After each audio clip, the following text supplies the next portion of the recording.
Hi, and welcome to the White House Open for Questions live chat with the White House Fellows Program. Today, I'm joined by Cindy Mullis. Cindy, why don't you introduce yourself and the Fellows? Thank you, Casey. Thanks for hosting us today. My name is Cindy Mullis. I'm the director of the White House Fellows Program. I'm here with two former fellows joining us to answer your questions. Anish Mahajan and Erica Jeffries, thank you for joining us today. Anish was part of the class of 2009-2010. He is currently assistant professor in the David Geffen School of Medicine at UCLA. Erica Jeffries just completed her White House Fellows year in 2010-2011, and she is currently the director in the Office of the Chief Financial Officer at the EPA. So thanks a lot for coming and joining us. Yeah, and thanks, Cindy. So today we'll be taking questions live from both our White House Facebook account and our White House Twitter account. Please submit your questions at any time using the hashtag WHFellows. Sydney, before we start, why don't you tell us a little bit about the program?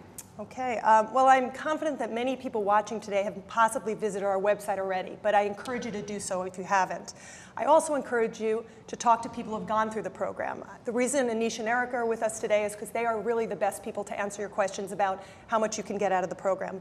But I will give a brief overview. The program was founded in 1964 by President Johnson and John Gardner, who at the time was the president of the Carnegie Corporation.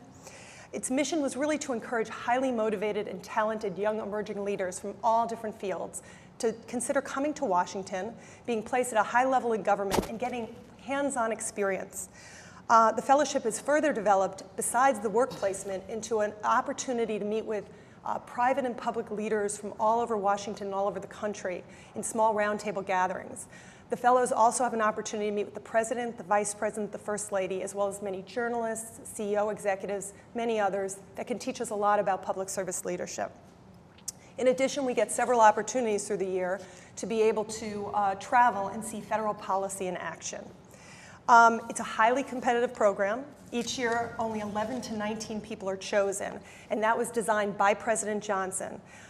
It's a nonpartisan program. It has been supported by the last 9 presidents, and President Obama has embraced the program and has been extremely supportive, has met with every class, and has asked his cabinet members to support the program as well. I can mention that the fellowship, I believe, benefits both each individual that participates as well as the government, because we're bringing in talented people like Anish and Erica who contribute to where they're placed. One goal of the program is really to educate future leaders so they can go back into their community with a new tool, the understanding of federal government, some of the challenges that are involved in federal government. I'll also mention that we have some prestigious alumni that I'm sure many of you can recognize. General Colin Powell has been through the program, Dr. Sanjay Gupta, Secretary Henry Cisneros, author historian Doris Kearns Goodwin, CNN President Cesar Conde, as well as General Wes Clark and Secretary Elaine Chao. Governor Sam Brownback is also an alumni of the program, and we're very proud of all of those people who have come through the program and in the future have gone on to contribute in very important ways. So we welcome you to learn more about the program, and we encourage you to apply, and we'd love to see you in DC next year. So we're going to answer some more of your questions. And if you have any further questions about the internship program, you can always log on to www.whitehouse.gov/fellows. So why don't we start with a question from our Facebook page. This is from Faye Pappas, and he wants to know, how do you apply to become a White House Fellow? And I think you can answer that best, Cindy. Okay, so the application process, as I've mentioned, is quite competitive. You go online. It is self-driven. So if you feel that you would make a good White House Fellow, you go online, you look at the application. I encourage you really to review it carefully. It tries to be very thoughtful. It's very time-consuming, as both Anish and Erica will tell you in terms of their experience. You also need 3 recommenders, and we encourage you to get recommenders from diverse places. Once you've applied, you go into a 3-tier process. Would you like me to describe the process? Yeah, Would that be just helpful? a little bit, yeah. So depending on the number of applications, every application is read 2 or 3 times by staff and former fellows. It's read to see if you have a high score in 5 criteria areas. I'll go through that in a minute. But just to talk about the 3-tier process, after your application is read by several readers, if you're in the top 100 to 120 candidates, you'll be asked and invited to a regional panel. We ask civic leaders from around the country to participate in these regional panels. They volunteer to participate. You will then be assigned to a region hopefully close to your hometown or where you're currently living, because it is at your own expense that you have to get to the regional panel. The panels take place in March and April. It's a day of interviews and an evening together, and you get to meet 12 civic leaders from that community. If you score high within your panel and are sent to DC, you're among 30 of the finalists. If you're part of the 30 finalists, you'll come to DC in June, and you'll meet with the President's Commission on White House Fellows. The commissioners were appointed by President Obama. There are 26 national leaders, people like Tom Brokaw, Senator Daschle, Helene Gayle, and I can mention all of them. They all are well-known names and incredibly inspiring leaders in their own field. And I think Erica and Anish will both agree that it's both an exhilarating but intimidating process. Do you remember going through the process? Absolutely. Never forget it. Yeah.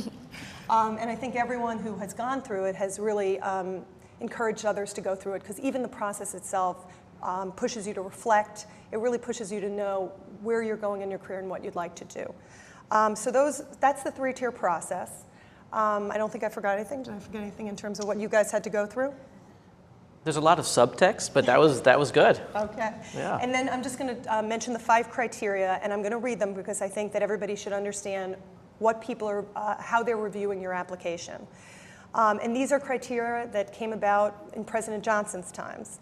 A record of remarkable professional achievement early in one's career, evidence of leadership skills and the potential for further growth, a demonstrated commitment to public service, the skills to succeed at the highest level of the federal government, and the ability to work effectively as part of a team.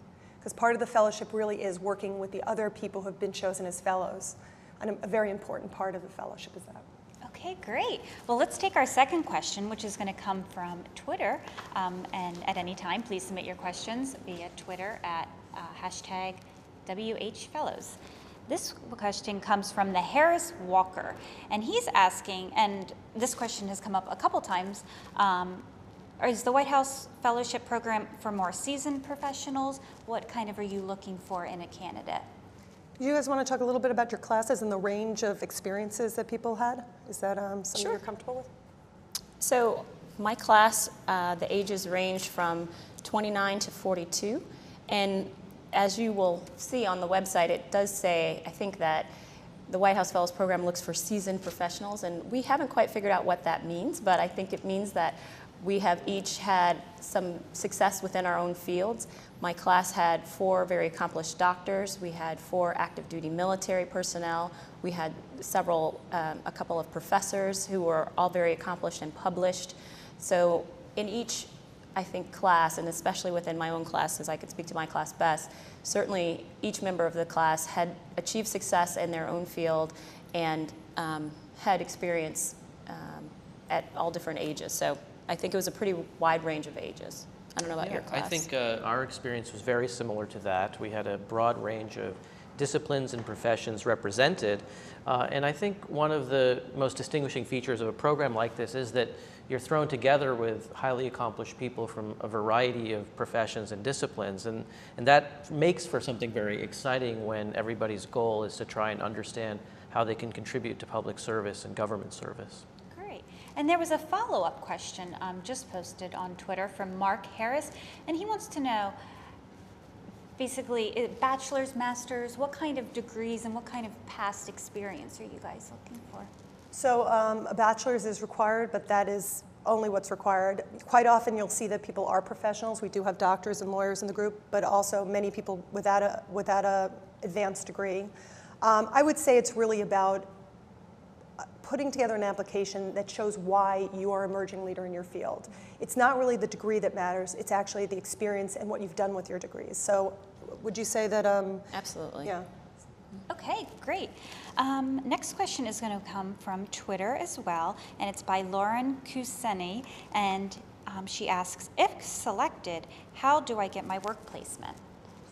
So that is, first of all, I should say that no one should start coming to this program because they want to work in a specific place. I think that's a very big mistake. If you would like to work in the Department of Education, you should apply, you should go for that job. I encourage you to come into federal government.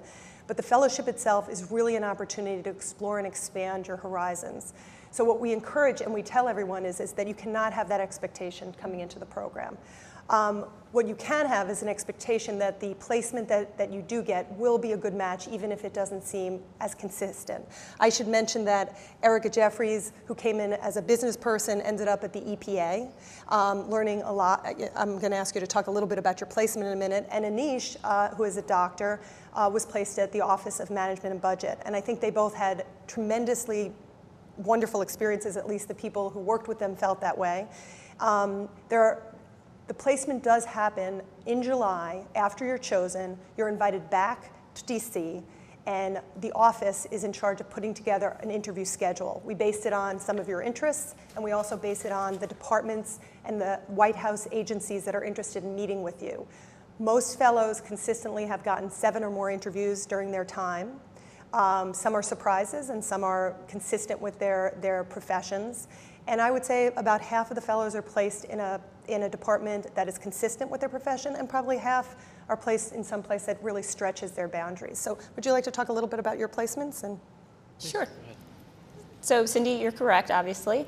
I did come from the business world. I was in the consulting world, but specifically I was in the defense and national security realm. So going to the Environmental Protection Agency was a huge leap of faith, really. And I always say they took a risk on me just as much as I took a risk on them. It was an opportunity, I felt, to spend a year really broadening myself and expanding my portfolio and having new experiences and new opportunities to learn things that I had never been exposed to before. And it really was a great choice. I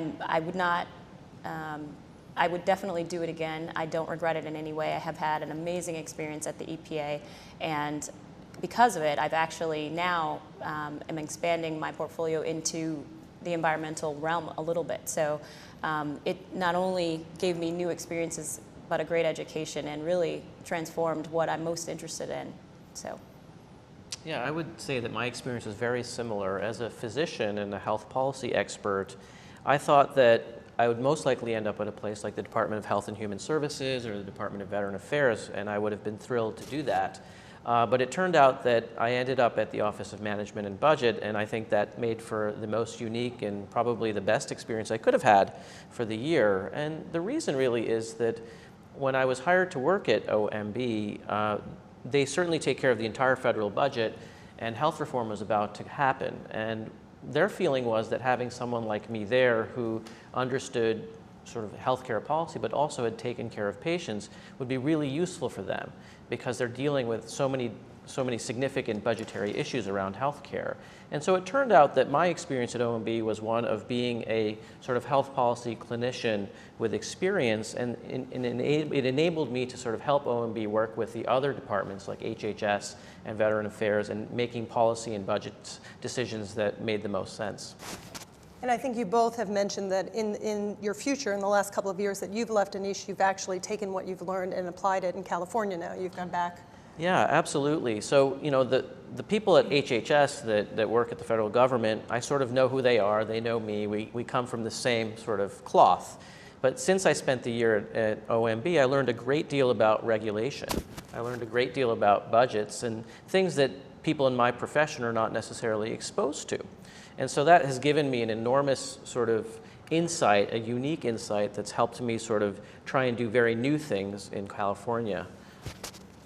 Okay, great. A fun question came in from our form before we went live, and this question is, do you still keep in touch with your classmates? I think both could answer that. Absolutely. I think literally I have 12 new best friends, and I'm not just saying that. We have a Google group that we set up now, and we send emails all the time. A friend of mine, or a classmate of mine, is in town this week. We had dinner, you know, we have lunches for those that are still in the area, so definitely. And I know that I'm going to stay in touch with them for the rest of our lives. So, and that's really the best part about the fellowship, is the friendships that you make and that you'll have for a lifetime. So yeah, absolutely. The year is a really intense year, and so far we've been talking about are individual work placements, but a big part of the fellowship is the time you spend with the other fellows. Absolutely. And so that includes things like travel, meeting with very sort of significant leaders from both inside and outside of government together. And so, you know, inevitably, it's a really exciting and intense way to get to know people. And at the end of it, you know, they almost become like your family. They and do, so, absolutely. you know, we have these links, and I'm about a little more than a year out, and I've been in town for a couple of days, and 6 or 7 of us are still here in Washington, and we had dinner, and we were comparing notes, and always in touch electronically, but even when we have a chance to get together physically, we do. Mm-hmm. And I would say that's also true of the 650 other alumni who are not here right now. I think every year there's a big annual conference. I think the Alumni Association works very hard in keeping people connected, and it's a wonderful network even outside of your own class. That's wonderful. Tyler Voss via Twitter has a question. He wants to know how you two prepared for your interviews. Were you nervous? What did you do to kind of prep yourself? Well, you looked at me, so I guess I'll let you answer first. I will say, I did different preparation for the different interview processes. So for the regional finals, I was very focused on current events, you know, studying all I could about Congress and the structure of state and local government, and then the structure of federal government and the agencies and the secretaries. And I did probably, I'm probably not the best person to ask, because I just inundated myself with as much as I could about federal government, the people who were in the government, and current policy, that major policy that was ongoing at that time. In hindsight, I think a better way to prepare would have been really to focus on myself, because what I learned through the application process, and very much so in the nationals process, was to know myself, because that's what the regional panelists want to know, and that's what the commissioners want to know. Who are you, and why should you be a White House Fellow? So I think that's the best way to prepare, is to really think about why you want to be a White House Fellow, what you have done in your career that sets you apart, what you have done in your life, what's your story. And much of the application sort of asks those questions. So being very familiar with your application, being very familiar with your own personal goals and your own personal desires, and being very in touch and very honest with your own challenges. I think that that's the best way to prepare, because they want to see who you are and whether or not you would be a good fit for the program. The other thing that applicants can do, and I think is very important, is that you should speak with previous fellows. And previous fellows are very happy and open to talking with potential applicants about the application process. I agree with everything Erica said, and to some extent it's also very useful to get examples of how these things play out, and you can do that from previous fellows. The only thing I would add to what Erica said is you want to know and be able to articulate what really is your passion, and how that passion connects to public service. And I think that, you know, certainly there is some amount of preparation related to current events, but if you're already applying for this and you feel like you're good enough to apply, you probably already know all the current events that you need to know. Okay, great. The only thing I would add to that too is that kind of what Anisha already said, which was to practice. I think it really, you think you have an answer down in your head, but until you're sitting across from someone and actually saying it out loud, I think it makes a huge difference. So I did do several mock interviews with former fellows and just with friends who listen to me answer questions. So that's another thing that I would try to do also. I would add, I would emphasize, be true to yourself, know yourself, which is what both of you said. But I also don't want to discount, Erica and Anish both came in with a high degree of knowledge. I'm sure they were reading the newspaper every day. It's important, even if it's not what ultimately will convince the judges. It's kind of an assumption. And if you can't get to that assumption, they won't get to the next level. So please, I encourage you, you know, be well read. If, you know, make sure you do know current events. These are very impressive people that you'll be meeting with on the other side, and they want to be equally impressed by you. I think one of my most striking experiences related to that is that a lot of the questions were about how I thought about things outside my area of expertise. So being able to speak intelligently about, for me, I was asked questions about the judiciary, and I don't spend much time thinking about the judiciary in my job. I wasn't certainly expected to know sort of the ins and outs of how Supreme Court justices are selected, but I was expected to have an opinion and be able to defend my opinion. And so to the extent that you do prepare about knowing about current events, you do want to think about sort of what your positions are on big issues the country is facing.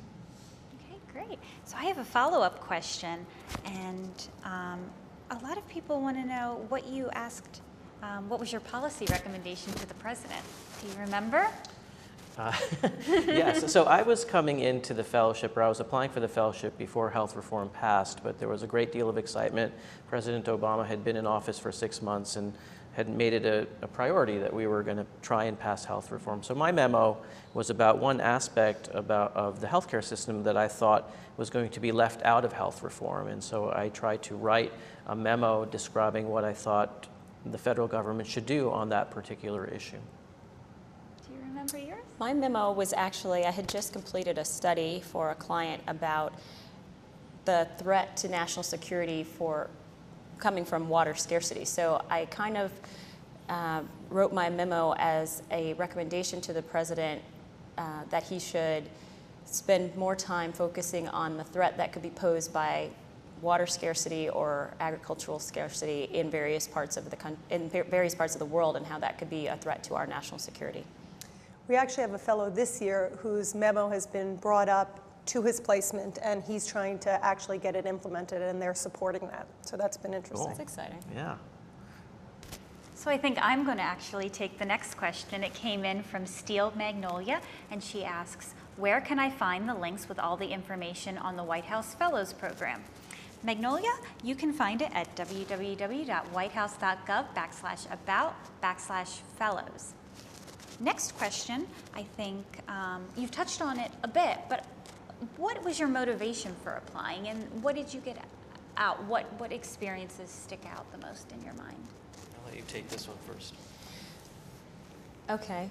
I think there were several things that motivated me, and first was really a desire to be in a role that allowed me to contribute to public service. I have always had a passion for it. I'm former military, and I wanted an opportunity to not only be a part of public service, but to do it in a very unique and very special way, really, which the White House Fellows Program allows. To see federal policy and decision-making at the highest levels of government is an outstanding opportunity, and I thought, this is my chance. So that was the primary reason I applied. Secondly, I had really come to a place in my career where I felt that I needed a change, and because of that, I wanted to challenge myself in a new way, and I thought this was an opportunity. I had learned about the program many years ago when I was actually in college from a former professor who was a White House Fellow, and I thought, wow, this is a great program. I want to apply, and I actually thought about applying about 7 years before I did, and I called that same professor, and he said, no, I don't think you're ready.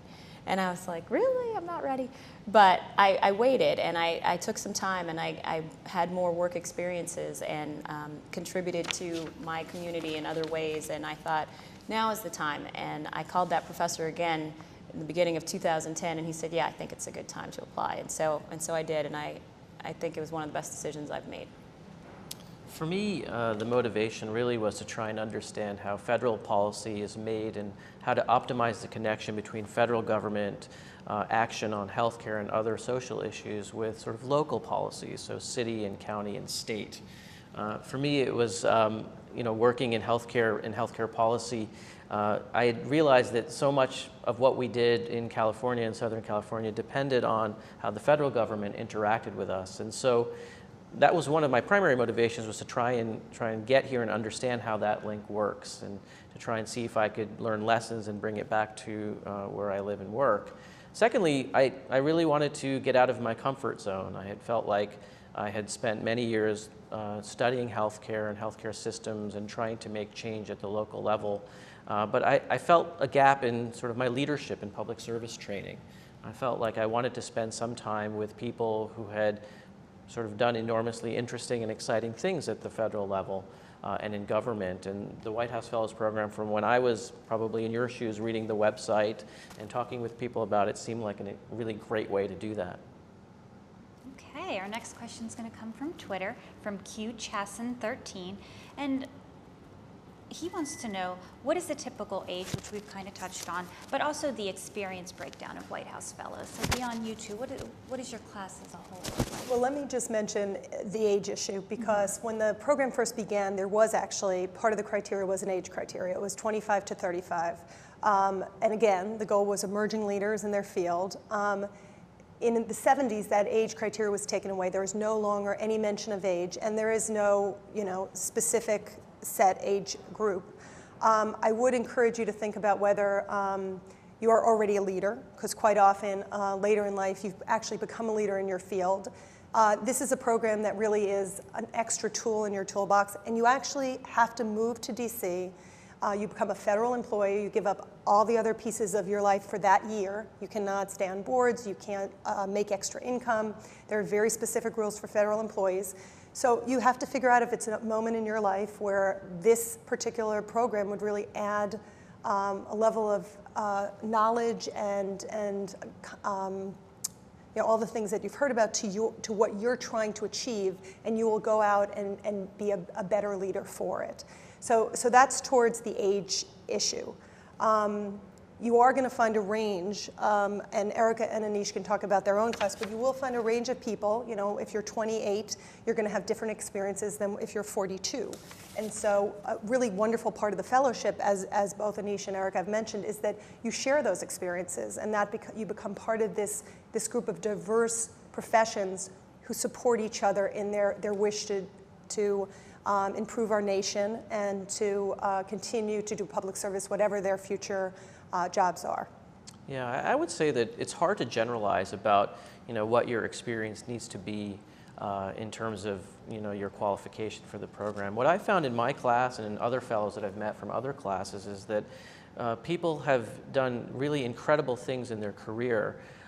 The physicians that I know, I can certainly understand their experience a lot better because I'm a physician, and to a person I find that they've done very eclectic things, but done them with a lot of distinction and done really great things. And I think for other members of my class from other professions, I sit in awe a lot of times hearing about, as I got to know them more over the year, about things that they've accomplished. So it's hard to generalize, but I think you yourself would know to what extent that you feel that you've had experiences that have made you into a leader or have put you on a path of leadership. And I think if you've gotten that and you think that's the case, then you should definitely apply.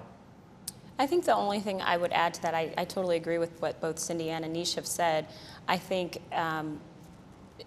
to continue what Anish said was looking at someone's bio, you think, okay, I know this person's a physician or they're a lawyer or whatever the case may be, but over the course of the year, getting to know your classmates, and all the prior classes are the same, I'm sure, you just find that they've had such incredible experiences, whether somebody spent time in South Africa or somebody was giving vaccines in Thailand, or whether they were building houses in Delhi or whatever the case may be. I mean, everyone has had such unique experiences that are outside of their profession. So while they may be very accomplished professionally, and they are, they also have a sort of well-roundedness that allows them that you learn about their community service, their public engagement, their international engagement, that just really sets these people apart. I was very privileged, I felt, to be a member of my class, because my classmates were just absolutely outstanding people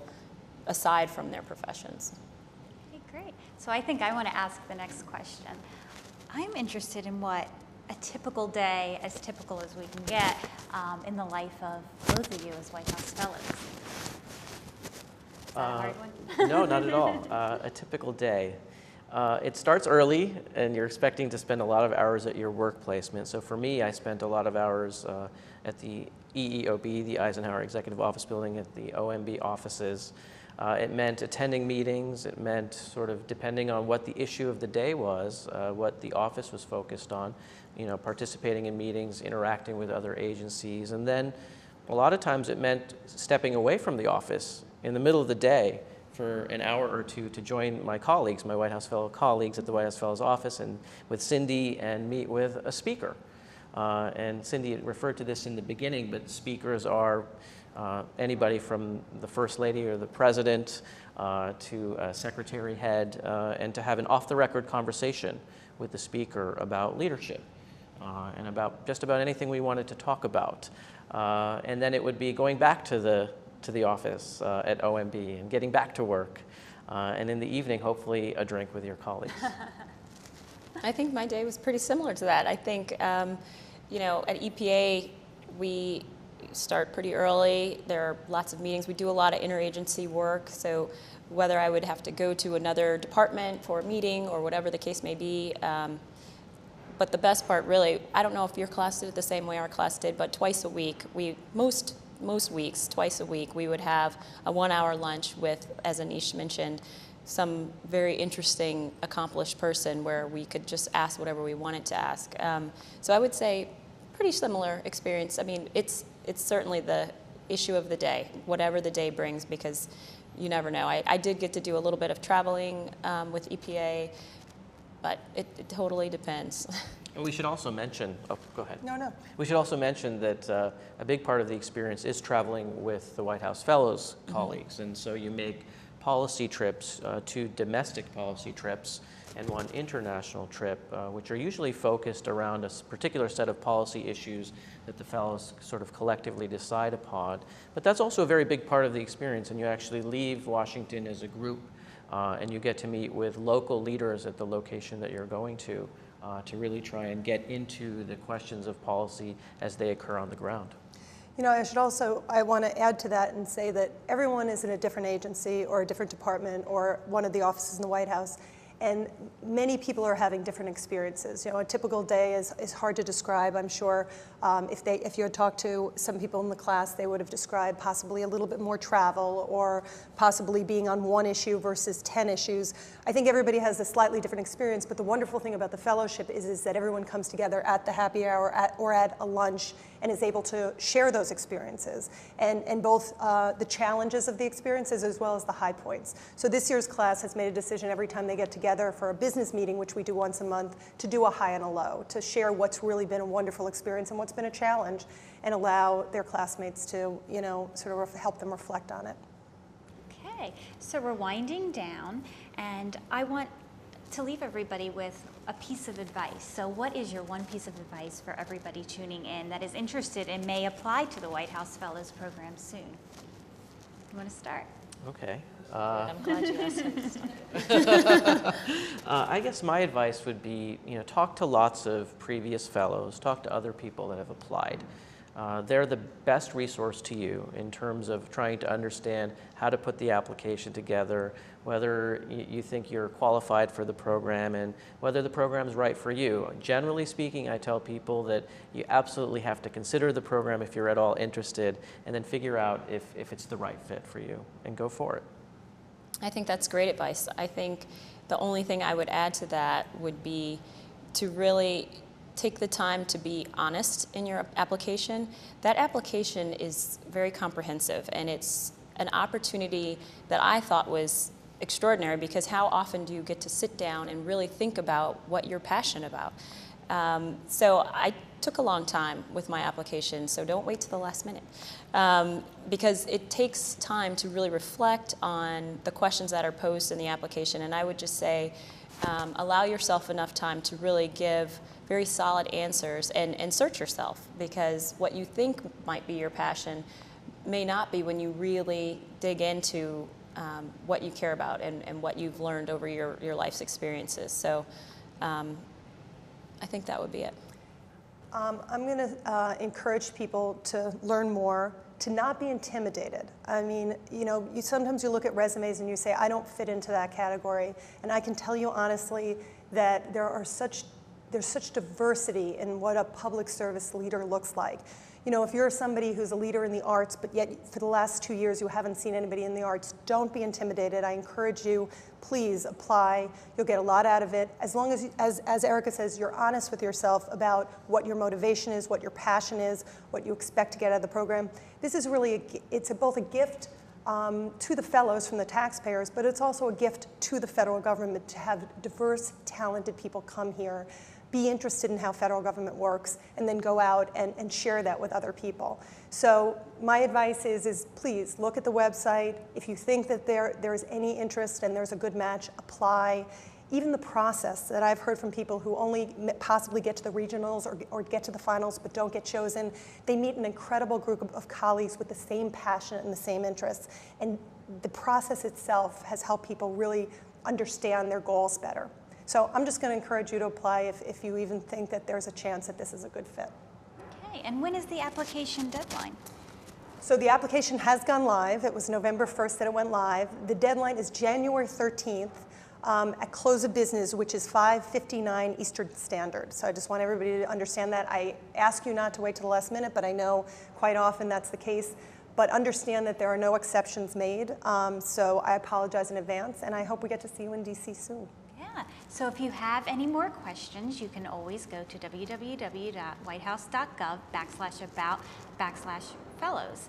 And do you have any closing words for us? I just want to thank Anish and Erica for Yeah, joining us, and thank you you. for hosting this. This is really a wonderful opportunity. Any parting you. words? No. Apply. Apply. That's my Okay. parting word. Thank you all for joining in, and please catch us next time on the White House Open for Questions.